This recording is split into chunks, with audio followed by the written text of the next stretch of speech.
Hi, welcome to the Crafty Tinker. I'm Nicole, and this week I am going to talk about the Catskills Fiber Festival that I attended with my grandmother last Sunday, September 15th, and also my Strange Brew Sweater that is very nearly finished.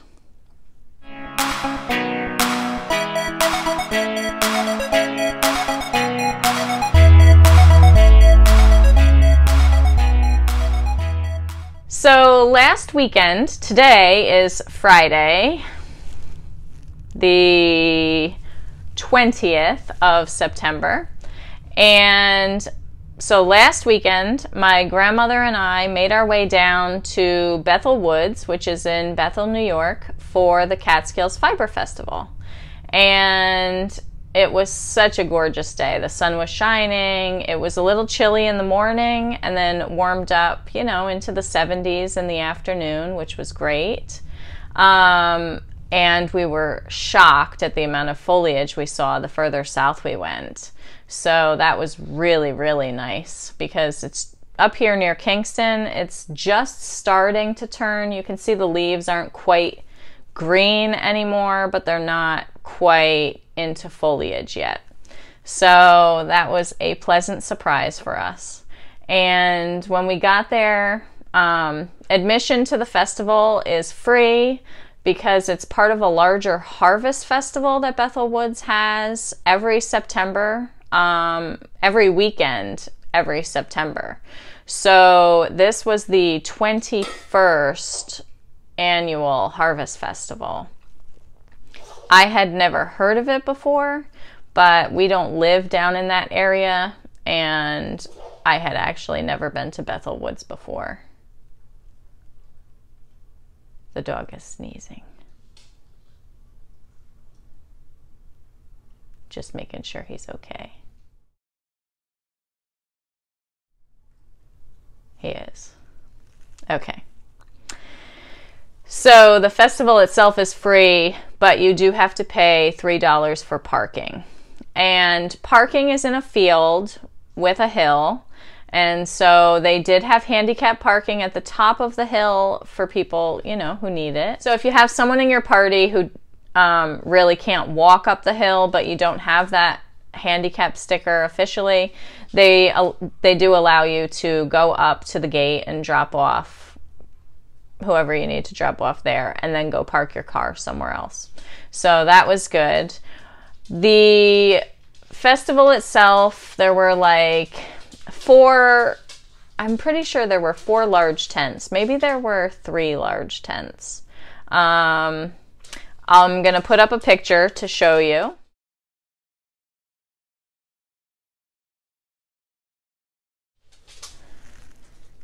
When we first got there, we were on the lookout for a coffee for Grandma, and so we went to the welcome.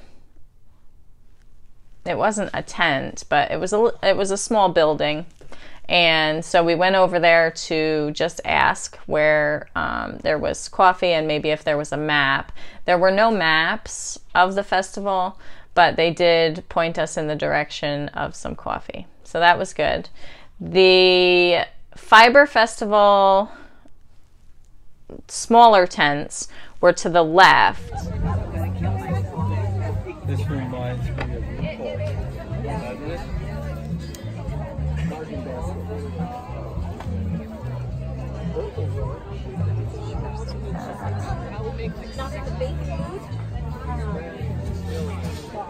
yeah, you can see him back there.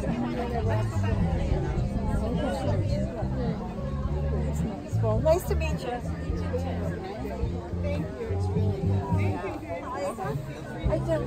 So after we got coffee, we went to where I actually saw skeins of yarn hanging up in booths because I figured, well, that must be where they put all the fiber people. There were some goats and alpacas over in that area. You could take a selfie with an alpaca.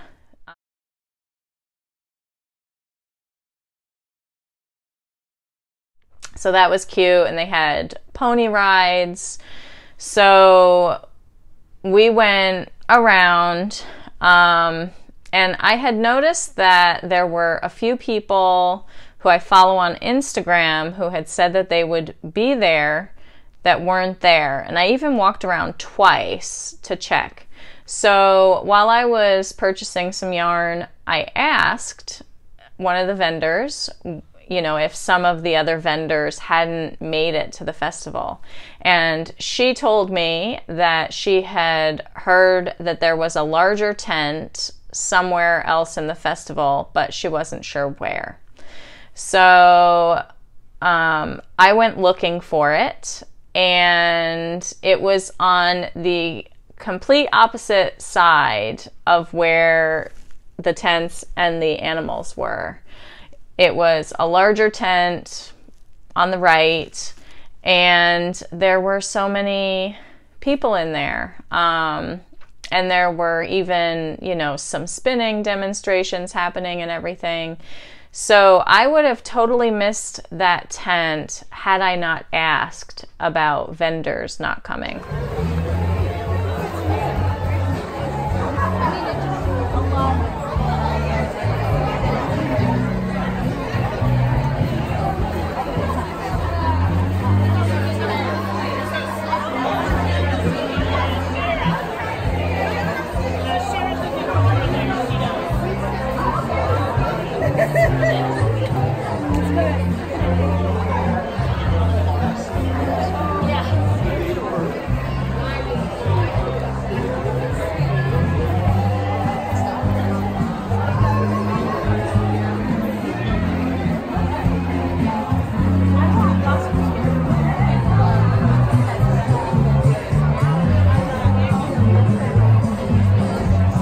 That would be my suggestion, is next year to have all the Fiber Festival folks in the same place.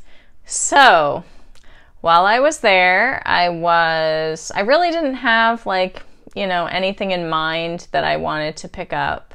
I was casually looking for buttons for my sweater, but I hadn't yet made my buttonholes, which I will tell you about in a little while. So I really couldn't buy buttons until I knew how big my button bands would be. But I did make 2 purchases. So I purchased this skein of yarn from Aisling Yarns. I think that's how you say it. Well, I'll put it down here. Aisling, Aisling Yarns. And this is called Crab Appleton. It is 100% BFL, which I have really been wanting to try. I have heard that BFL is good for socks. Not that I'm a great sock lover of making the socks. I love wearing handmade socks. But anyway, I'm going to give it a try. So there's 238 yards in this skein, and it's a DK weight yarn. And I just love the color of it. She also got me with these mini skeins. There are 7 grams in each of these. Well, 7 grams in 2 of them and 6 grams in one of them, because I weighed them when I got home. Now, when I am at these things, and even in the yarn shop, I will tell you, I get so excited that I miss a lot. I have no idea. These don't have tags on them, so I have no idea what they are, fiber-wise, and I have no idea what weight they are. They look like they're also DK, but I don't know, because they're not tagged, and I didn't actually look at the sign on the basket that they were in. I just saw this after I had picked up this, and I thought, Gryffindor! Which I am not. I am a Hufflepuff, but my husband is a Gryffindor, and he could also use some socks. So I picked up this, I saw these, and I thought, perfect. And also they would be good Christmas socks. Notice the theme here? I'm always thinking about Christmas. There were other types of yarn in the booth aside from BFL, but I really was just looking at the BFL. So, and this color, I mean, who could resist this color? So anyway, that was great. I'm gonna put a link for the Catskills Fiber Festival so that you can go on and see who all was there. And so over in the larger booth was Toad Hollow, and I follow them on Instagram, and I am a sucker for Harry Potter, and so I was really hoping that they would have their Harry Potter yarns there, and they did. This one is called Christmas at Hogwarts, and it is an 80/20 superwash merino nylon blend. There are 400 yards in it, and it's 100 grams. So I don't know what I'm gonna do with it yet, but it's here and it's pretty. And I was glad to be able to talk to them. They will be vending at the Rhinebeck Yarn Bazaar, which is happening on Friday, October 18th from 2 to 6 p.m. in Rhinebeck. I think it's at the town hall, but I'm not sure. I'll put a link to that also down in the description below. So yeah, they will be there, but that day I am not going to have time to go to Rhinebeck with everything else that I'm doing. So I was glad to catch them at this fiber festival. I did not know that they also have a podcast on YouTube called The Crafty Toads. And so I watched that the other day, and I loved it. I wish that I had seen it before I went to the Fiber Festival because they were talking about it a little bit, but I didn't know. So anyhow, now I know. Now I'm subscribed, and I got some Harry Potter yarn. So that's great. Yeah, and yesterday, on to the sweater. This is what we have under the button band. Earlier, I had just had it closed like that, but I have my running stitch in there to show where I'm going to cut. My math was slightly off when I made my steek row, so I won't be cutting that. Unfortunately, I'll be cutting up there. Hopefully the stitches will stay put. This is Shetland wool, so we shouldn't have too much of a problem with that, and then I'll just tack it down later. And these afterthought pockets will be coming out since there's just a few stitches there and a lot of stitches there. They would be uneven, so I'll sew those up with this matching brown yarn, and then at some point I may consider just putting patch pockets on it, but I may leave it without pockets. I'm not sure yet, although I do love pockets, but we'll see when I'm wearing it if I feel the need to add pockets or not. So I did my first buttonholes yesterday, and I took some video of, you know, how I placed out where I was going to place the buttonholes. Just finished marking where I'm going to do the buttonholes. There will be 7 buttons on this sweater. I have, sorry about the finger there. Each buttonhole will go between these, and I've left room for 3 knit bumps between each one. Hopefully it will come out okay. And once I finished making the buttonholes, I did one more row above it, and then my neighbor texted me, and I ended up going down to her house.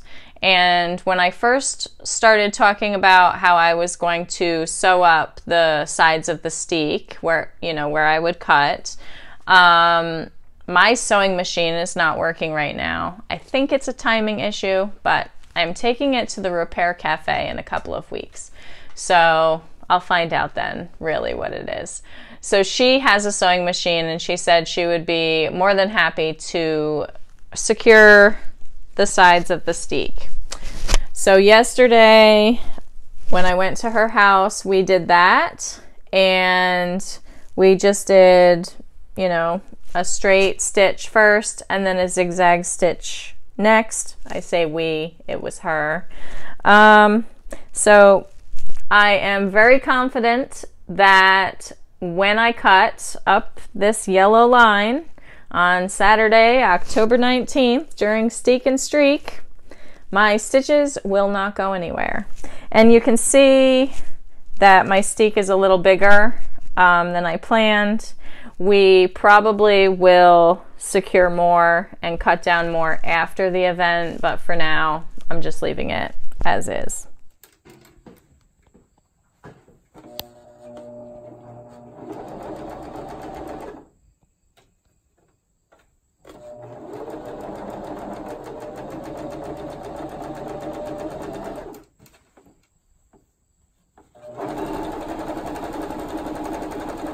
So that's that. I am so excited. It was cold this morning and I couldn't find my hoodie, and I said, I'm gonna put on my sweater even though it's not quite done. It wasn't like I was going into the store or anything, so it was keeping me warm. Oh my goodness. It was great at keeping me warm since it was only 40 degrees when we left our house this morning. So yeah, I am very excited. I just don't know what I'm gonna knit now for my next project.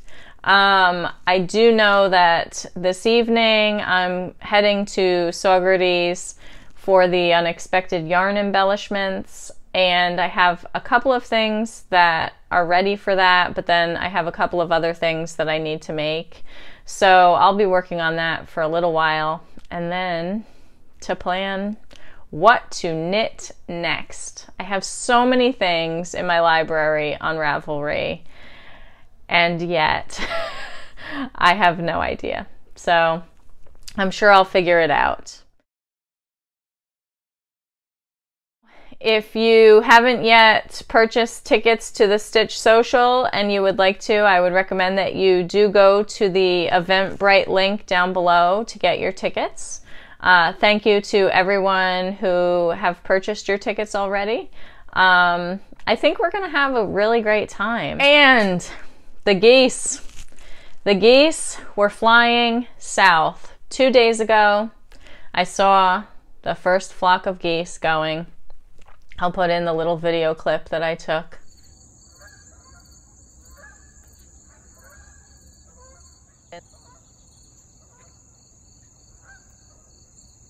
I know I shouldn't be surprised about it. It is, you know, in the later half of September, but I guess I am always a little bit surprised when fall comes, especially when it's been so hot this summer and then all of a sudden it was fall.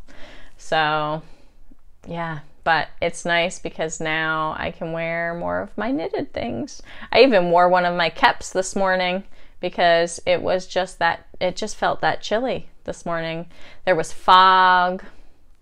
Yeah.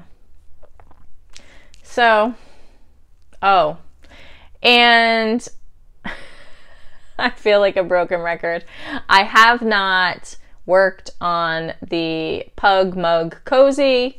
Actually, that is what I should work on next instead of trying to figure out another project. But there you go. So that is all I have for this week. If you like this video, please give it a thumbs up. If you have a comment for me, please leave it down below. And if you are not subscribed, please click this button over here to subscribe, and don't forget to click the bell for notifications. So I hope you have a great day.